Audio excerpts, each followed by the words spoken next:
Radio city podcast. कहते हैं वो चीज जो इंसानों को जानवरों से अलग और सुपीरियर बनाती है वो है सोचने की शक्ति। सोचने की ये शक्ति ने आदि मानव को लड़ना सिखाया, जीना सिखाया, सोचना सिखाया। सर्वाइवल ऑफ द फिटेस्ट की थियरी भी एक सोच से ही आई। पर इस सोचने की शक्ति को विकसित करने में जिस चीज ने सबसे ज्यादा कंट्रीब्यूट किया वो है एजुकेशन सिस्टम। शुरुआती एजुकेशन हमें सिखाती है दो बेसिक फाउंडेशंस। एक तो नंबर्स या मैथ्स, जिससे हम चीजों को क्वांटिफाई या काउंट कर सकते हैं, और दूसरी है लैंग्वेज या भाषा, जिससे हम चीजों को क्वालिफाई यानी एक्सप्लेन कर सकते हैं। ये दो चीजें बच्चों के एजुकेशन के फाउंडेशन को डेवलप करती है। फॉर एग्जाम्पल, क्वांटिफिकेशन एबिलिटी सिखाती है कि 3 into 9 is equal to 27, और क्वालिटेटिव एबिलिटी सिखाती है कि A for apple, B for ball। पर क्या हो अगर एक बच्चा कहे कि 3 into 9 यानी 3 9 के इंटू यानी अंदर गया, सो 3 into 9 is 3, और अल्फाबेट्स जैसे कि A, B, C, D सब उसके सामने डांस करते हैं, तो आप कहोगे कि बच्चा बेवकूफ है, ना पढ़ने के बहाने बना रहा है। 2007 में आया एक ऐसा किरदार, एक ऐसा कैरेक्टर जिसके साथ भी यही सब होता है, और उसे भी दुनिया वाले बेवकूफ या बहाने बनाने वाला कहते थे। मैं बात कर रहा हूं 2007 में आई पाथ ब्रेकिंग फिल्म तारे ज़मीं पे के ईशान अवस्थी की।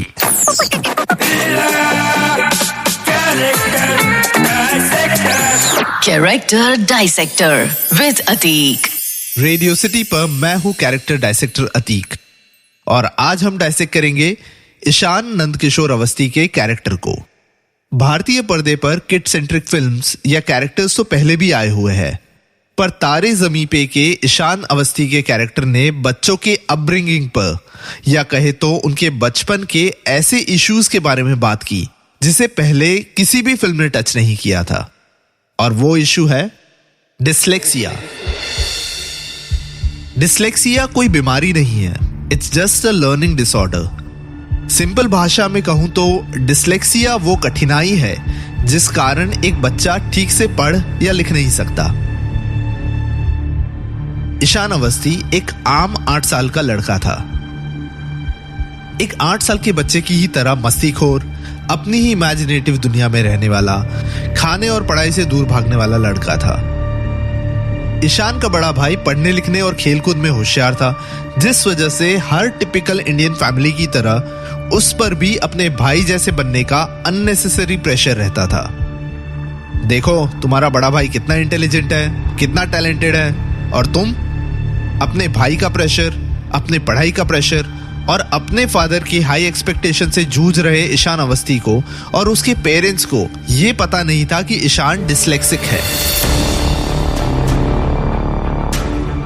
डिसलेक्सिया यानी बाकी के बच्चों से थोड़े से कम स्पीड में चीजों को समझना।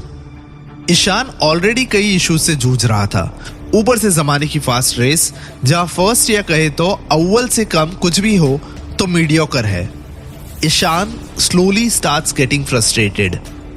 पर यह फ्रस्ट्रेशन हमारे और तुम्हारे फ्रस्ट्रेशन से कई अलग और कई सीवियर है, क्योंकि अगर आप या मैं किसी चीज से फ्रस्ट्रेट होते हो तो हमें उसका रीजन पता है।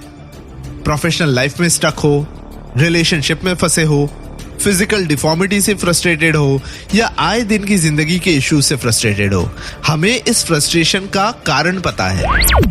पर ये बेचारा 8 साल का लड़का जिसे ये नहीं पता था कि फ्रस्ट्रेशन होता क्या है, उसे ये फ्रस्ट्रेशन की फीलिंग धीरे धीरे कंज्यूम करती जाती है। अनफॉर्चुनेटली ना उसे इस फ्रस्ट्रेशन के बारे में पता था, ना ही उसके घर वालों या दोस्तों को यह समझ थी कि यह फ्रस्ट्रेशन है क्या। और उसके साथ वही होता है जो अक्सर पेरेंट्स गलती कर बैठते हैं, बच्चे के सर पर एक लेबल लगा देते हैं कि इसे पढ़ना नहीं है, यह नालायक है, डफर है, इडियट है, इसका भेजा कम है। धीरे धीरे ये 8 साल का बच्चा एक्सेप्ट कर लेता है कि वो इडियट है, वो डफर है, उसे कुछ नहीं आता। पर क्या सच में ईशान अवस्थी को कुछ नहीं आता था? ईशान अवस्थी वो स्मार्ट इनफ कि अपने भाई को मस्का लगाकर एब्सेंट नोट पर पापा की फेक साइन अपने भाई से करवा ले, या एक रबर बैंड, पेंसिल और आइसक्रीम के वुडन स्पून से एक सेल्फ प्रोपेल्ड बोर्ड बना ले, या टीचर के सामने बीमार होने का नाटक कर ले। But all his imagination powers, उसकी सारी क्रिएटिविटी कहीं ना कहीं जमाने के एक्सपेक्टेशंस और डिस्लेक्सिया के बोझ के तले दब जाती है। अगर ईशान अवस्थी के कैरेक्टर को समझना है तो इट्स इक्वली इंपॉर्टेंट कि ईशान अवस्थी के फ्रस्ट्रेशन, उसके स्ट्रगल को समझें। वो फ्रस्ट्रेशन, वो स्ट्रगल जिसकी उसे खुद समझ नहीं है, उसके साथ क्या हो रहा है उसकी समझ नहीं है, इस बात से बाहर कैसे निकले इसकी उसे समझ नहीं है। ये मेरी या आपकी फ्रस्ट्रेशन या स्ट्रगल से कई गुना परे है। यूनाइटेड स्टेट्स ऑफ अमेरिका के पहले प्रेसिडेंट जॉर्ज वॉशिंगटन के लिखे लेटर्स में अक्सर स्पेलिंग्स बड़े ही अजीब होते थे। जैसे COUGH कफ का स्पेलिंग होता था COFF, या KNOWLEDGE नॉलेज का स्पेलिंग होता था NOWLEDG। यानी जैसा उस वर्ड का साउंड होता था वैसा जॉर्ज वॉशिंगटन का स्पेलिंग होता था। मशहूर साइंटिस्ट एल्बर्ट आइंस्टाइन की टीचर्स ने उसको स्कूल में बॉर्डरलाइन इंटेलेक्चुअली इंपेयर्ड, या कहे तो आइंस्टाइन की गिनती कमजोर बच्चों में की थी। यहां तक कि उनके स्कूल के प्रिंसिपल ने आइंस्टाइन को किसी टेक्निकल स्कूल में डालने का भी सजेशन दिया था।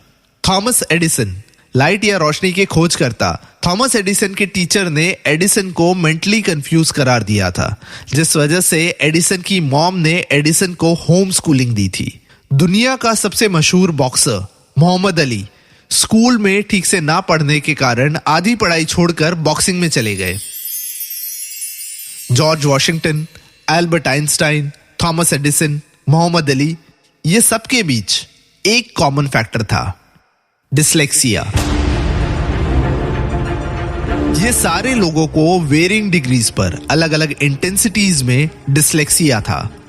और ईशान अवस्थी के कैरेक्टर की ही तरह ये सारे लोग डिस्लेक्सिक होने के बावजूद अपना बड़ा नाम कर गए।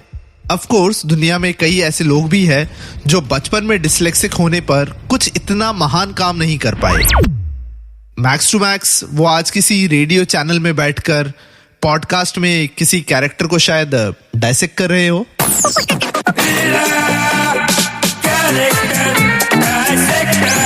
Character Dissector with Atik.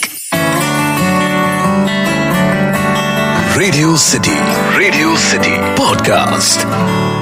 इस पॉडकास्ट का फीडबैक देने के लिए मेल करें podcast@myradiocity.com या इंस्टाग्राम पे कैरेक्टर डाइसेक्टर विद अतीक पे DM करें।